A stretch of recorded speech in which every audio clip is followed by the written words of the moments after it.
Rapper TakeOff, best known for his work with the Grammy-nominated trio Migos, has been shot and killed. Fox 5's Lisa Evers is here with what happened. And Lisa, the impact of this tragedy. Oh, tremendous impact. The hip-hop world is reeling from the deadly shooting of popular artist TakeOff, one of three members of the hit-making multi-platinum trio from Atlanta called Migos. Houston police confirm he was fatally shot and two others wounded after a private party at a bowling alley. Now, just a short time ago, there was a first official briefing. There were very few shooting details, but a lot of pleas by the police chief for peace before the hip-hop culture self-destructs. I spoke to this young man's mother just an hour ago. Flew in here from out of town. I want everybody to understand the pain, the suffering of a mother. Very tough. Houston police set up crime scene tape at the 810 Billiards and Bowling after gunfire erupted about 2:30 a.m. local time Tuesday morning after a private event. TMZ published the audio from the emergency dispatch. For discharging firearms. There's 5 shots fired downstairs, from downstairs, outside. TMZ also had cell phone video of TakeOff's uncle and fellow Migos member Quavo trying to call for help. The multi-platinum group is a family affair with TakeOff's uncle Quavo and his cousin Offset. For nearly a decade, they've been releasing chart-topping hits and wowing fans with their unique style and swag.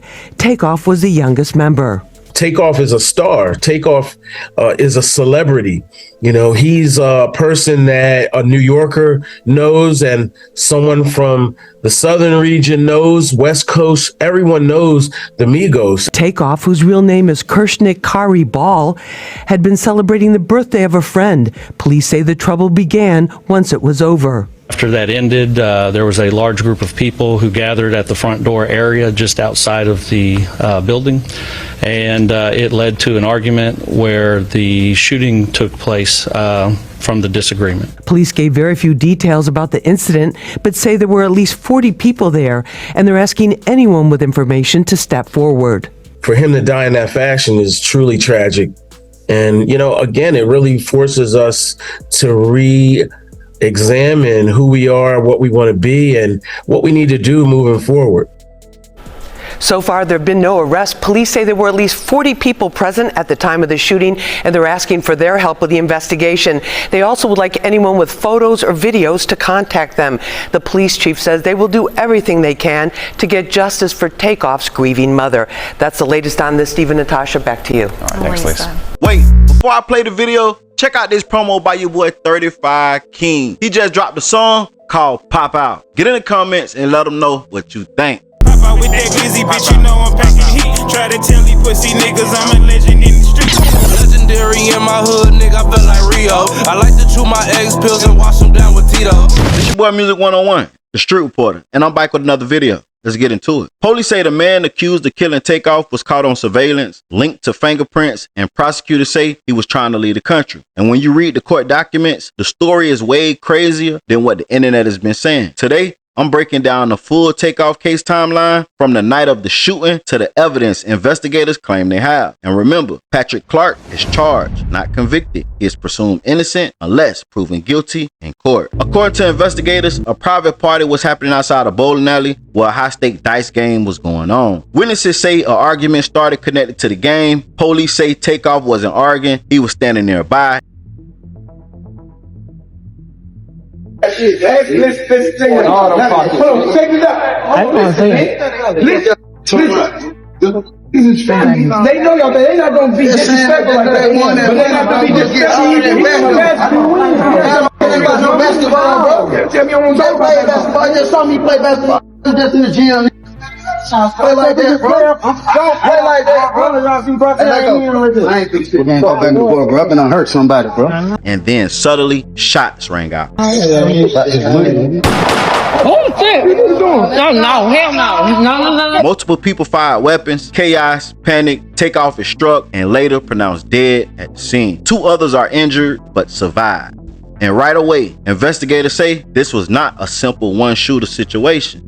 Police recovered shell casings from different calibers, suggesting crossfire. One man associated with the group admitted to investigators that he fired shots, but police say his bullets did not hit TakeOff. That detail matters because the entire trial is going to revolve around ballistics. Who fired what gun and whose bullet caused the fatal shot. And in a chaotic scene with multiple shooters, that's where the prosecutors has to be airtight. So how did the police land on Patrick Clark? Investigators say surveillance footage showed a man they believe is Clark firing a weapon. They also claim that he was holding a wine bottle during the incident. Later, fingerprints allegedly recovered from the bottle tied back to Clark. Police also tracked the vehicle they believe he used to leave the scene. A pickup truck connected through license plate information. Weeks later, Clark is arrested during a traffic stop. Investigators say he had a handgun on him, but clarified it was not the weapon used in TakeOff's death. New details in the killing of rapper and Metro Atlanta native TakeOff. The man accused of killing one of the members of Migos has been indicted on murder charges. Police arrested Patrick Clark in December, a month after the shooting that happened outside a private party in Houston, Texas. TakeOff was there with his fellow Migos member and his uncle Quavo when that argument went down. Two people started shooting at each other, and sadly TakeOff was caught in the crossfire. So the case appears to lean heavy on surveillance footage, forensic evidence, and witness timeline. And then prosecutors made a major claim. They argued Clark was preparing to flee. According to court proceedings, he had purchased plane tickets to Mexico and obtained an expedited passport shortly before his arrest. Because of that, bond was initially set at $2 million. A judge later reduced it to $1 million with strict monetary conditions, and Clark was released on bond while awaiting trial. Good evening and thanks so much for joining us tonight. I'm Jonathan Martin, and topping your rundown tonight, the suspect accused of shooting and killing popular rapper TakeOff in Houston last month appeared before a judge today for the second time since he was arrested. Fox 26's Gabby Hart joining us live from the courthouse with the new details we learned in court today. Gabby. Yeah, Jonathan, this investigation has been the talk of the nation. But today, that suspect's attorney saying that they don't want their client to be tried in the court of public opinion, and they plan to fight to make sure that he gets a fair and unbiased trial. So we just ask that everyone keep an open mind and let the system do its part and let the Constitution do its part. And that is, right now, he's innocent until he's proven guilty. Attorneys for 33-year-old Patrick Xavier Clark spoke out Monday following a preliminary hearing. Clark is charged in the shooting death of Migos rapper Kershnik Kari Ball, better known as TakeOff. Witnesses we need to speak with, and just doing our due diligence to make sure that Mr. Clark's constitutional rights are protected every step through this process. Still some work to be done on it. During a press conference Friday, Houston police announced his arrest. We learned that Clark had a trip booked to Mexico and had put in for an expedited passport as well. He also had a large amount of cash at the time of his arrest, but his attorneys say it's not what it seems. There's other circumstances surrounding that. That was something that was already pre-planned, and it was counseled before he was arrested. So I think that's important. He wasn't trying to go anywhere. Detectives say out of 30 plus people at the scene of the November 1st shooting, everyone fled before giving a statement, leaving them to rely heavily on videos and forensic evidence to make this arrest. We had to rely on a large volume of video surveillance evidence that came in, and cell phone videos and audio, things that surfaced over time in some cases that weren't available immediately. We had to sift through all of that and use physical evidence and use shooting reconstruction. Another topic of discussion in the courtroom was Clark's bond conditions. Previous court documents listed Jay Prince Jr., son of Houston hip-hop mogul Jay Prince, as one of the people Clark should have zero contact with if and when he makes bail. Jay Prince Jr. hosted the private party at 810 Billiards and Bowling where TakeOff was shot and killed. Prosecutors asked the judge to revise the bond conditions and remove his name from the list. The judge agreed. In 2023, a grand jury indicted Clark on the murder charge. His defense attorney made it clear they intend to fight the evidence aggressively. And then the case took a twist a lot of people missed.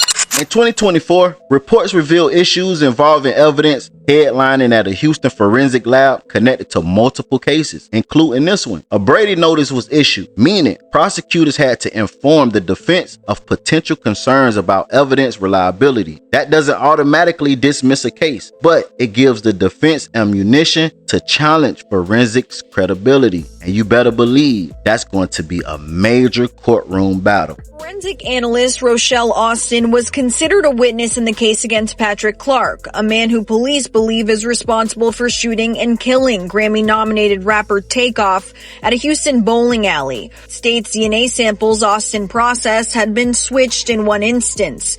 In another, court documents say she skipped a step and processed the wrong sample.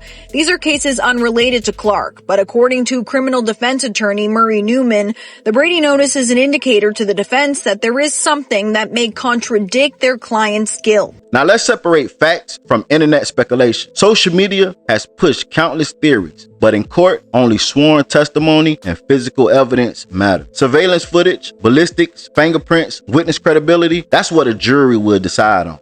Right now, this case is moving toward a jury trial scheduled for November. Both sides are deep in pretrial preparation, exchanging evidence and building their argument. If there's no plea deal, this is headed straight to a courtroom showdown. This trial could be one of the biggest hip-hop cases in years. Y'all get in the comments and tell me what you think. Do y'all believe that Patrick Clark will beat this case? Maybe off a technicality of self-defense, or the prosecutors just couldn't prove his bullet was the one killed TakeOff? Or do y'all believe he will be found guilty for murder for one of the biggest rappers in hip-hop history? Get in the comments and let me know. And if you're enjoying this content, like, comment, subscribe, and turn on all post notifications. It's free. Do it for me. Promo alert, promo alert, promo alert. Today is an author that go by the name D. Morrow Jr. Make sure you go follow him on Instagram and subscribe to his YouTube channel. If you're looking for books that hit your mind and keep you locked into a real story, I got two you need to hear about right now. I want to spotlight author D. Morrow Jr. and his books that are making noise. The first one, Foundational Black American and the Need for Our People to Codify. It's a powerful, thought-provoking read about identity, unity, and building a stronger future through knowledge and organizations. It challenges readers to think bigger about community growth and longer-term empowerment. Now, the sequel to this book is called The Trenches. It's a gripping urban story about ambition and overcoming tough environments. It's raw, engaging, and show the reality of chasing success while facing real-life obstacles. If you want something meaningful to read, a story that keeps you invested, go check out both books by D. Morrow Jr. on Amazon and support an independent author bringing powerful ideas and authentic storytelling to the table. Hey, do me a favor. Look down right there to the bottom left and hit that like button for me. Hit that like button right there. I appreciate it. Now continue watching. Promo alert if you need promo. DM me on Instagram at Music101CEO. $30 for one promo video on my YouTube. $50 for 3 promo videos on my YouTube, $70 for 6 promo videos on my YouTube, and $130 for 12 promo videos on my YouTube channel. Make sure y'all tap in and get that promo if you want to win. Charleston White, Brick Baby, Loose Cannon, and the ultimate. Five step, I'm the leader of this ape shit.